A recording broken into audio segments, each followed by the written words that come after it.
Le Sénat américain a voté 100 millions de dollars d'aide aux Contras, les opposants au régime sandiniste du Nicaragua. Charles Pasqua apporte des corrections au projet de redécoupage électoral après les recommandations de la Commission des sages. Le rapport sera transmis à l'Élysée. Pas d'augmentation de l'aide personnalisée au logement. Les organisations syndicales protestent contre l'effort demandé aux bénéficiaires. Nous sommes aujourd'hui le jeudi 14 août 1986. Cela fait 510 jours de détention pour Marcel Carton et Marcel Fontaine, 449 jours de détention pour Jean-Paul Kaufmann et Michel Seurat, 159 jours de détention pour Aurel Cornéa et Jean-Louis Normandin d'Antenne 2 et 99 jours de détention pour Camille Sontag. Il reste 7 otages français détenus au Liban. Bonsoir.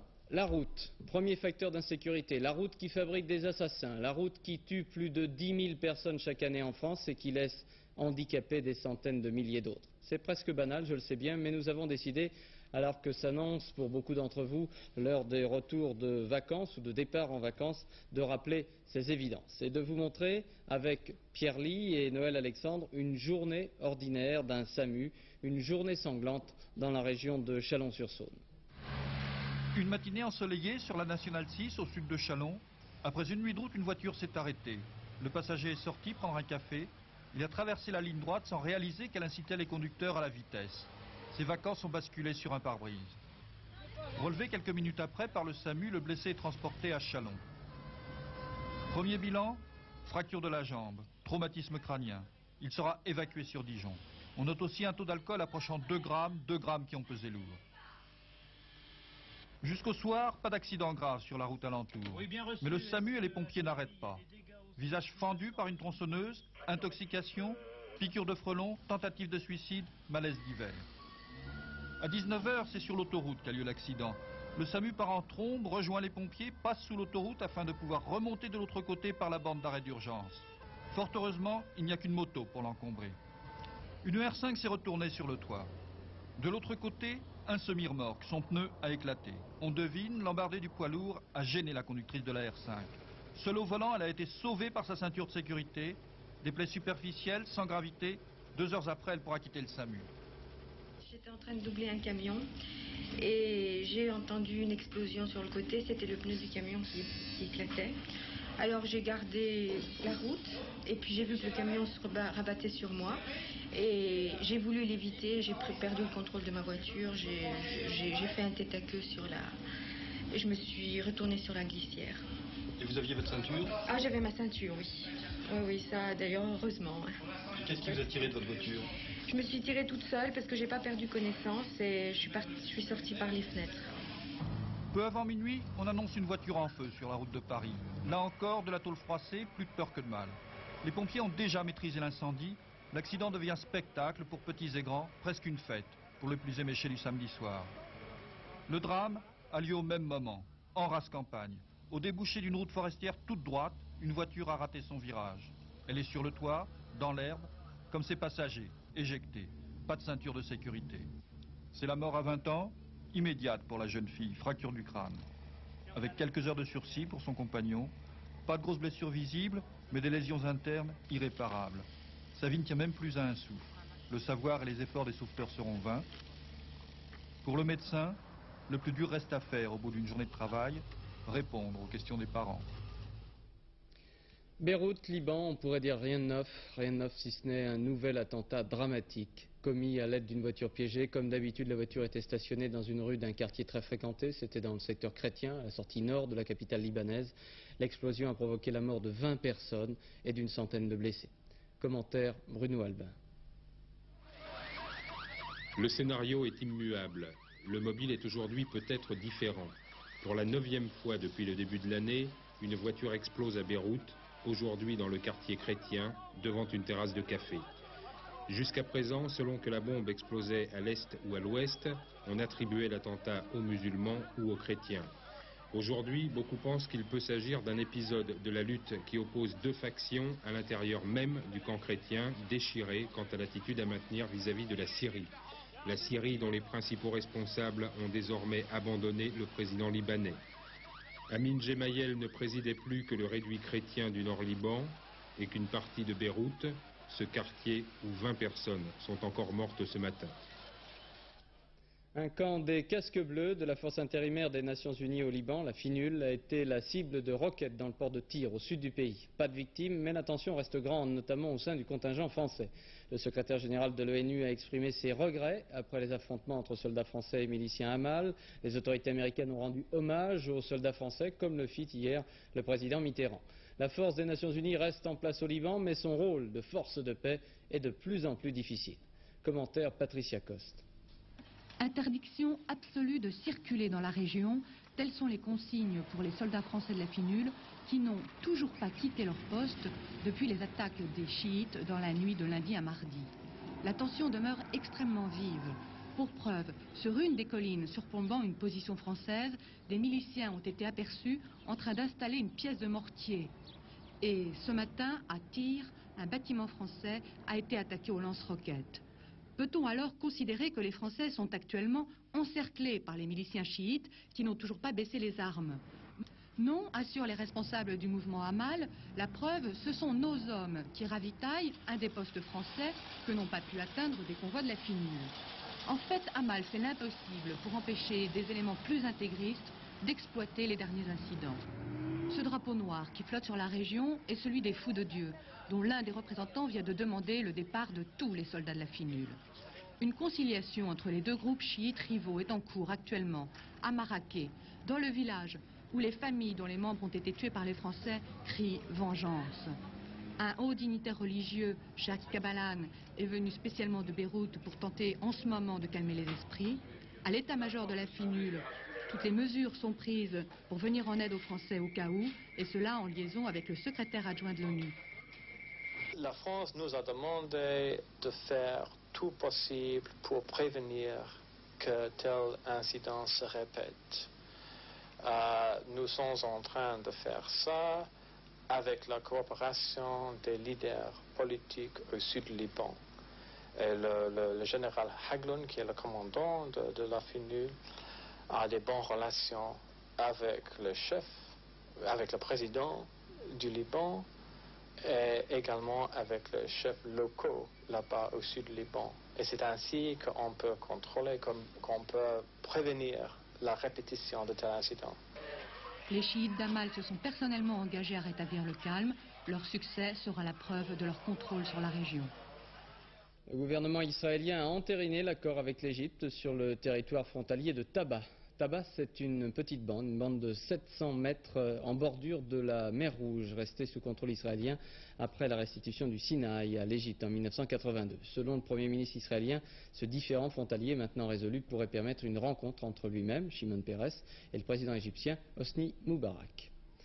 Le Sénat américain a adopté hier soir un programme de 100 millions de dollars d'aide aux Contras nicaraguayens, c'est-à-dire aux opposants armés au régime sandiniste au pouvoir à Managua. Ce programme d'aide avait été demandé par le président Ronald Reagan. L'ambassade du Nicaragua à Washington a très vivement protesté, estimant que le président Reagan préfère la guerre au règlement pacifique. À Washington, pour Antenne 2, commentaire de notre correspondant Jacques Abouchard. Ronald Reagan a parlé d'un acte historique après le vote du Sénat accordant une aide de 100 millions de dollars à la rébellion antisandiniste. Parlant au nom des libéraux, le sénateur Edward Kennedy lui a répondu indirectement: nous avons perdu la guerre au Vietnam et le Sénat a tort de la relancer en Amérique centrale. La crainte de voir les États-Unis s'engager dans un conflit est vivace dans l'opinion.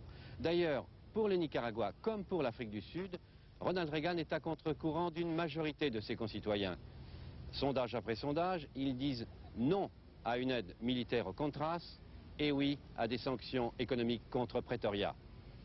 Les Contras vont donc, d'ici la fin de cette année, recevoir cette aide pécuniaire importante des États-Unis. Ce sont les maquisards qui affrontent depuis plusieurs années l'armée régulière du gouvernement sandiniste. Qui sont ces Contras?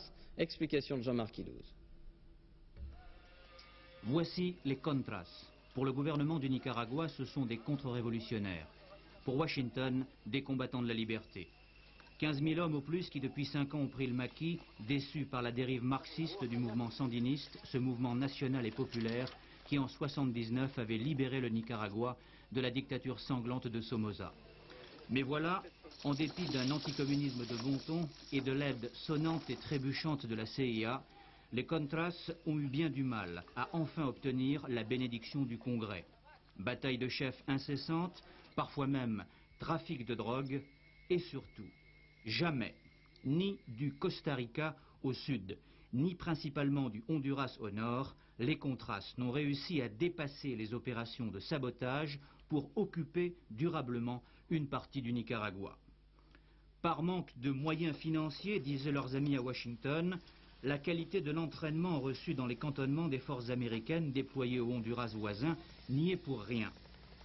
Il faut dire que sur le terrain, les quelques 60 à 100 000 hommes de l'armée et de la milice sandiniste ne sont pas des tigres de papier, même si la présence de MiG-21 soviétiques ne s'est avérée qu'une fausse rumeur, celle de ces Mi-24, les mêmes qu'en Afghanistan, est bien réelle. Pour venir à bout de pareils monstres, il nous faut des missiles à 90 000 $ pièce, expliquaient régulièrement les Contras aux parlementaires américains. Bien sûr, les 100 millions de dollars du Congrès, aux mains d'une direction politique plus unie, peuvent changer le visage de la guérilla, mais certainement pas permettre une victoire militaire des Contras. Le vrai impact résidera dans une déstabilisation économique accrue d'un Nicaragua qui, en dépit de l'aide soviétique, a de plus en plus de mal à concilier effort militaire et minimum alimentaire. Paradoxalement, Managua et Washington ont des relations diplomatiques quasi normales. Et le mois dernier, Daniel Ortega, bête noire du président Reagan, conduisait lui-même aux États-Unis une campagne d'opinion en faveur de son régime. Il avait pour cela loué les services d'une société de relations publiques américaine à 25 000 $ par jour. Le président sud-africain Peter Botha a affirmé hier à Durban que le principe de la ségrégation en ce qui concerne le lieu de résidence n'était pas négociable. Peter Botha a fixé les limites de son plan de démantèlement de l'apartheid. La France a exprimé ses regrets par un communiqué publié par le ministère des Affaires étrangères, regret de ne pas trouver de nouvelles initiatives permettant l'ouverture d'un dialogue avec la communauté noire. Au Pakistan, les autorités avaient interdit la journée d'action organisée par l'opposition. Des émeutes ont éclaté à Lahore, 4 personnes ont été tuées, et à Karachi, la fille de l'ancien Premier ministre Ali Bhutto, Madame Benazir Bhutto, a été de nouveau arrêtée. Commentaire Agnès Poirier. Un véritable défi lancé au général Zia, le chef de l'État pakistanais, Benazir Bhutto, principale figure de l'opposition à la tête des manifestants cet après-midi à Karachi. Toutes les manifestations de l'opposition étaient interdites aujourd'hui, jour anniversaire de l'indépendance nationale. Des centaines de militants arrêtés, de nombreux opposants assignés à résidence comme Benazir Bhutto. Depuis hier, je ne sais vraiment pas ce qu'il va se passer. On dit que l'ordre de m'arrêter a déjà été écrit. Je ne sais pas quand cela se fera. En attendant, on ne sait rien. Vous avez peur? Non, je n'ai pas peur, mais c'est étrange. C'est moi qui devrais être en prison, pas ceux qui me font confiance. D'habitude, ça se passe comme ça en tout cas. Quelques heures après cette interview, à la fin de la manifestation, Benazir Bhutto était arrêté et emprisonné pour 30 jours. Ses partisans ont annoncé aussitôt qu'il manifesterait pour obtenir sa libération. À Lahore, dans le nord du pays, des émeutes ont éclaté. La police a ouvert le feu sur la foule. 4 manifestants ont été tués. Le ministre de l'Intérieur, Charles Pasqua, a revu sa copie et son projet de redécoupage électoral. La commission des sages, à laquelle il avait demandé un avis, ayant recommandé que les écarts démographiques entre les circonscriptions soient davantage limités. On a donc procédé à un rééquilibrage pour certaines de ces circonscriptions. Devant le peu d'informations sur ce projet, le Parti communiste proteste, estimant que ses représentants sont placés devant le fait accompli. Le projet de M. Pasqua et le rapport de la commission des sages doivent être remis ce soir à l'Élysée. Le socialiste Jean Pepren a déjà affirmé que selon ces informations, ce redécoupage était totalement inacceptable. Le président de la République doit maintenant examiner le projet. Commentaire Patricia Charnelet. Cette question du redécoupage électoral permettra de prendre le pouls des relations entre Matignon et l'Élysée dans les semaines qui viennent, car ce projet doit être signé par le président de la République. Signera signera pas, toute la question est là. Car si le chef de l'État renvoie sa copie à M. Pasqua, ce sera un nouvel accroc très sérieux cette fois-ci à la cohabitation. En tout cas, ce soir, ici au ministère de l'Intérieur, on souligne la volonté d'éviter tout conflit avec le président de la République, ainsi que toute accusation de charcutage électoral. C'est pourquoi Charles Pasqua, on nous l'a confirmé cet après-midi, a tenu compte très largement des remarques, des contre-propositions des 6 sages auxquels le gouvernement avait demandé un rapport. Le ministère de l'Intérieur estime ce soir qu'il reste 5 à 6 départements seulement qui peuvent poser problème. Il n'est d'ailleurs pas hostile à l'idée que François Mitterrand lui-même tranche certains cas. Bref, on affirme que toutes les précautions ont été prises pour éviter toute cassure irrémédiable de la cohabitation. Affaire à suivre. Le ministre Camille Cabana, ministre chargé de la privatisation, hospitalisé ce matin à Montpellier. Camille Cabana a été victime d'un léger malaise cardiaque. Pas d'inquiétude pour son état de santé, affirment les médecins. Je viens d'apprendre le chiffre du commerce extérieur de la France pour le mois de juillet. Commerce extérieur excédentaire de 1,5 milliard de francs en données corrigées des variations saisonnières. C'est un communiqué du ministère du Commerce extérieur. La France avait enregistré un déficit commercial de 1,26 milliard de francs en juin. Protestation des organisations syndicales, membres du Conseil national de l'habitat, après l'annonce de la reconduction sans augmentation de l'aide personnalisée au logement. Cette aide personnalisée devait être réévaluée à compter du 1er juillet 86. Le ministère de l'Équipement estime que la baisse de l'inflation compense l'absence d'une revalorisation. Explication Alain Doubeski. Le gouvernement estime que l'aide personnalisée au logement a pris des proportions démesurées. Elle coûtera près de 20 milliards de francs l'an prochain aux caisses de l'État. Décidé à freiner ses dépenses, le ministère du Logement, contrairement à ce qui se fait chaque année, ne revalorisera pas cette fois l'aide en fonction du coût de la vie. Ainsi, c'est une baisse d'environ 2,5% que devraient subir les bénéficiaires.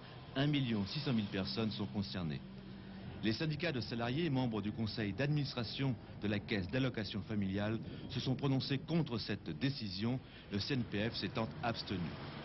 Pour le ministère du Logement, cette perte serait largement compensée par les gains obtenus grâce à la diminution des charges d'habitation. L'arrêté ministériel fixant les nouveaux taux de l'aide devrait paraître d'ici à la fin de la semaine prochaine. En Ardèche et en Haute-Marne, séparément, les gendarmes recherchent toujours les 2 meurtriers auteurs de tueries à l'Espéron, une commune de l'Ardèche, et à Chauffour, une autre commune dans la Haute-Marne. À Grenoble, un policier a été suspendu et inculpé de coups et blessures volontaires.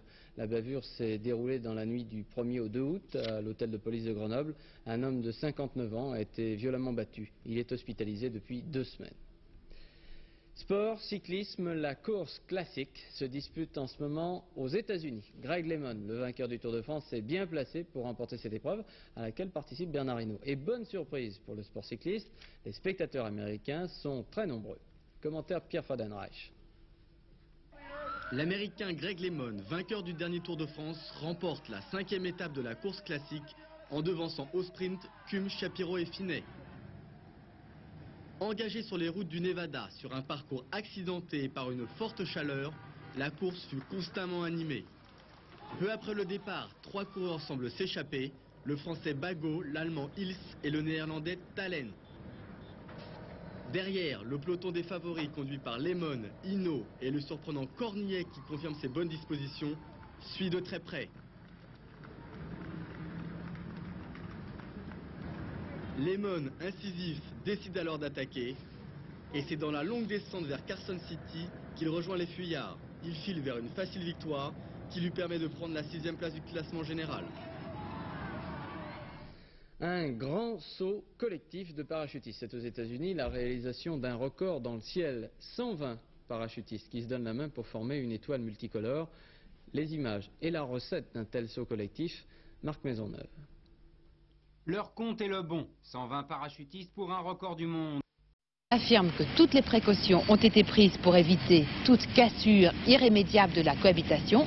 Affaire à suivre. Le ministre Camille Cabana, ministre chargé de la privatisation, hospitalisé ce matin à Montpellier. Camille Cabana a été victime d'un léger malaise cardiaque. Pas d'inquiétude pour son état de santé, affirment les médecins. Je viens d'apprendre le chiffre du commerce extérieur de la France pour le mois de juillet. Commerce extérieur excédentaire de 1,5 milliard de francs en données corrigées des variations saisonnières. C'est un communiqué du ministère du Commerce extérieur. La France avait enregistré un déficit commercial de 1,26 milliard de francs en juin.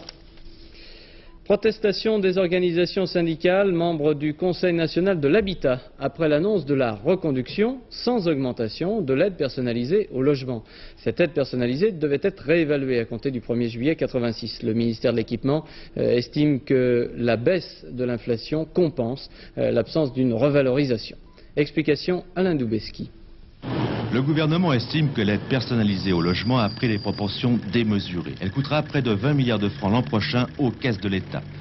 Décidé à freiner ses dépenses, le ministère du Logement, contrairement à ce qui se fait chaque année, ne revalorisera pas cette fois l'aide en fonction du coût de la vie.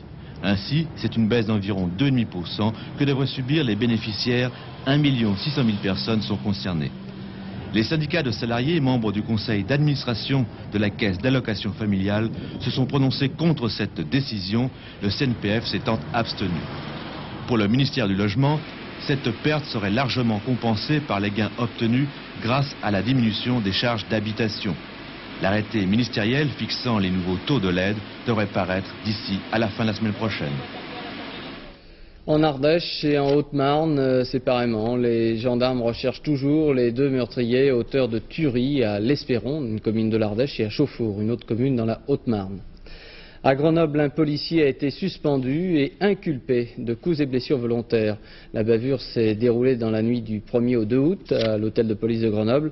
Un homme de 59 ans a été violemment battu. Il est hospitalisé depuis 2 semaines. Sport, cyclisme, la course classique se dispute en ce moment aux États-Unis. Greg LeMond, le vainqueur du Tour de France, est bien placé pour remporter cette épreuve à laquelle participe Bernard Hinault. Et bonne surprise pour le sport cycliste, les spectateurs américains sont très nombreux. Commentaire Pierre Fadenreich.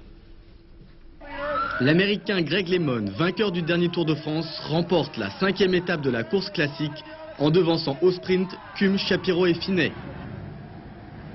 Engagé sur les routes du Nevada sur un parcours accidenté par une forte chaleur, la course fut constamment animée. Peu après le départ, 3 coureurs semblent s'échapper, le français Bago, l'allemand Ils et le néerlandais Talen. Derrière, le peloton des favoris conduit par LeMond, Hinault et le surprenant Cornier qui confirme ses bonnes dispositions, suit de très près. LeMond, incisif, décide alors d'attaquer. Et c'est dans la longue descente vers Carson City qu'il rejoint les fuyards. Il file vers une facile victoire qui lui permet de prendre la 6e place du classement général. Un grand saut collectif de parachutistes. C'est aux États-Unis la réalisation d'un record dans le ciel. 120 parachutistes qui se donnent la main pour former une étoile multicolore.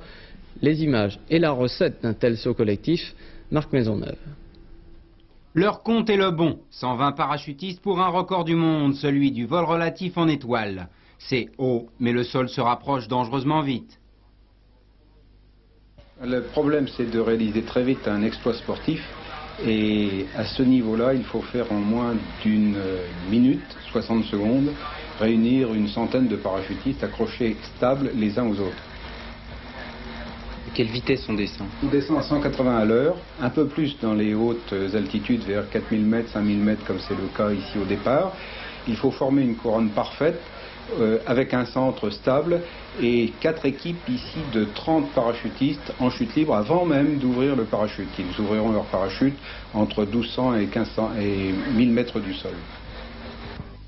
Le record est à battre, mais même s'il est américain, l'Europe est bien placée pour y parvenir. S'oublier, penser à l'union, c'est le secret. La seule difficulté sera de trouver les volontaires.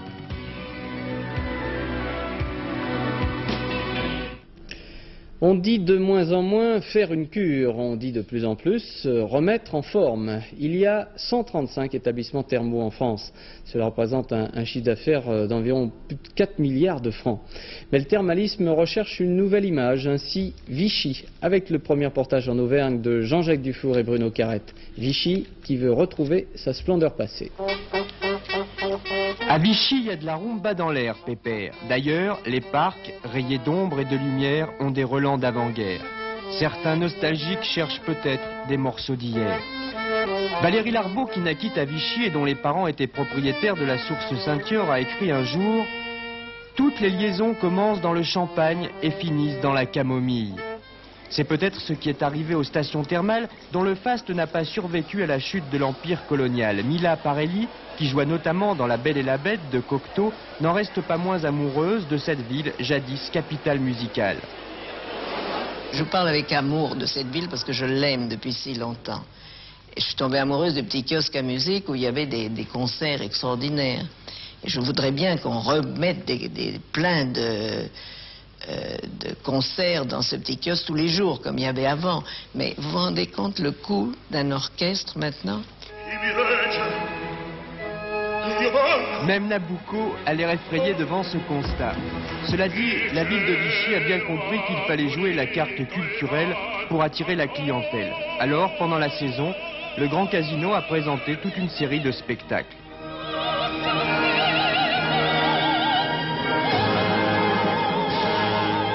Évidemment, cela coûte de l'argent. Ici, l'opéra a un déficit annuel d'environ 3 millions de francs, mais on ne peut pas s'en passer. Vous avez été voir Nabucco? Bien sûr. Oui. Et alors?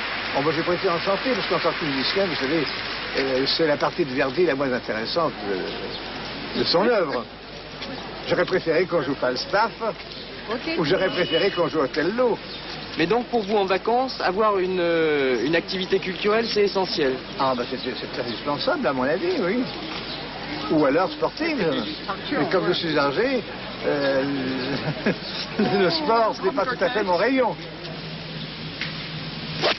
Sport et culture, c'est justement le credo des villes d'eau à la recherche d'un deuxième souffle. Est-ce la fin des cures traditionnelles? Non, je ne dis pas que c'est fini. C'est un produit. Il y a d'autres produits du thermalisme. La remise en forme en est un, la beauté, la chirurgie plastique en est un autre, la ferme de beauté en est un quatrième, la prairie à Genève, par exemple, le rajeunissement en est un cinquième. Les cures ne sont qu'un des produits du thermalisme moderne. Ainsi, Vichy, où l'on pratique le massage à 4 mains, c'est une spécialité locale, a l'ambition de devenir la capitale mondiale de la beauté. Pour y parvenir, les responsables de la compagnie fermière, gestionnaire de la plupart des sources vichysoises, ont décidé d'investir dans le commerce 23 milliards de centimes. De quoi activer une ville bien décidée à garder bon pied, bon oeil. Et puis à Deauville, demain, il y aura un quartet, le prix des parfums, et il y aura 20 partants dans ce quartet. Voici ce que vous propose de jouer Pierrette Bresse. Le 8, Jolie Note, l'As, Village Star, le 11, Agliago, le 13, Angane, le 7, toujours eux, Tipas le 9, Nitrate le 17 et Iricombe le 16 pour le quartet de demain à Deauville. Dans la Gironde, il y avait un phoque, et ça, c'est pas normal. Le phoque s'était manifestement trompé de lieu de séjour, il risquait sa peau. Du côté de la Gironde, on a arrosé le phoque avant de l'aider à repartir. Patrice Pelé. De par le vaste monde, il y a toujours des enfants perdus, comme moi. Vous savez ce que c'est, on perd le nord et voilà, on se retrouve dans les mers chaudes. Comme j'étais sur les nageoires, sur les genoux, il a fallu me sortir de là, et vite. On l'a approché plusieurs fois avec le bateau, mais chaque fois qu'on voulait l'attraper, il plongeait. Ça a duré pratiquement 2 heures de temps. Hein. Et voilà, alors mon collègue avec ça, quand il est passé au bord du bateau, l'a attrapé comme ça. Voilà. Une fois repêché, j'en ai vu de toutes les couleurs, surtout du rouge. J'ai appris plus tard que c'est ce qu'on appelle ici des pompiers. Je dois dire que tout le monde a été extrêmement sympathique avec moi, même le toubib. C'est une espèce extrêmement rare sur les côtes de France. C'est un phoque à crête ou un phoque à capuchon qui normalement vit entre Terre-Neuve, si vous voulez, et le Spitzberg, du côté de l'Islande, de Groenland.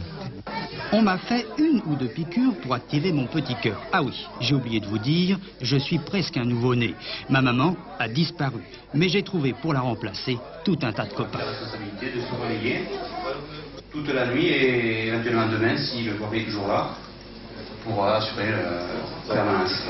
En attendant d'être expédié vers le Grand Nord, je vais passer des vacances sur la côte, tout frais payé dans un institut spécialisé de La Rochelle.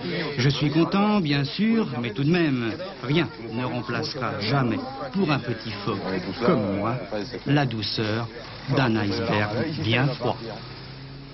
C'est mignon ce petit phoque. Hein. Vous n'avez jamais perdu le nord, Laurent? Moi, je sais pas vraiment perdu le nord, mais ce que je peux vous dire par contre, c'est que pour un phoque, des températures de l'eau entre 17 et 25 degrés, 17 et 23 degrés, c'est beaucoup trop chaud. Alors, en ce moment, c'est actuellement les températures qu'il y a sur la Gironde et sur les côtes méditerranéennes. Ça n'est pas du tout des températures pour un phoque. On va passer maintenant à la météo normale, la météo prévue pour demain avec un 15 août mitigé. Et oui, le soleil sera là, mais les nuages aussi. Regardez la photo satellite prise cet après-midi par Météosat, comme tous les jours, avec une dépression. Elle, pas tous les jours, hein, c'est la photo qui est prise tous les jours. Une dépression là, juste à côté de l'Irlande, et puis cette magnifique enroulement, cette magnifique perturbation qui était aujourd'hui sur la Cornouaille et sur le sud de l'Angleterre, qui va demain traverser un petit peu toute la moitié, disons, nord-ouest du pays, y donnant un temps légèrement plus nuageux, évidemment. Alors on regarde maintenant la carte du temps prévu pour demain. La voilà, avec toujours sur la Méditerranée du très beau temps, soleillé et chaud, avec parfois des températures qui dépasseront 33 degrés. Un temps légèrement plus nuageux de l'Aquitaine au Massif central, au nord des Alpes et aux Vosges, où quelques risques d'orage apparaîtront dans l'après-midi.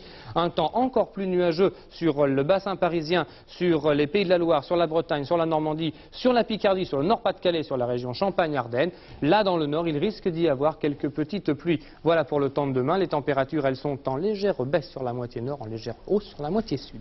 Voici ces températures de 17 degrés à Brest jusqu'à 25 degrés à Mulhouse sur la moitié nord, avec 24 degrés à Paris, 18 à Cherbourg et 20 à Rouen. Alors que sur la moitié sud, elles sont en très légère hausse, je vous le disais, de 27 degrés à Limoges, à Cognac et à Biarritz, jusqu'à 30 degrés sur tout le sud et le sud-est du pays, 30 degrés d'Agen en Corse, avec 31 degrés à Montélimar et 31 degrés à Nîmes. Vous voyez des températures tout à fait de saison. J'oubliais 31 degrés évidemment à Perpignan. Demain, à Londres, il fera 23 degrés et à Barcelone, 29 degrés. On termine avec notre agenda si vous le voulez. Le voilà. Demain sera le vendredi, donc 15 août. Le soleil se lèvera à 6h44, se couchera à 21h05, 3 minutes de soleil en moins. Ce sera la Sainte-Marie et ce sera aussi l'Assomption, évidemment.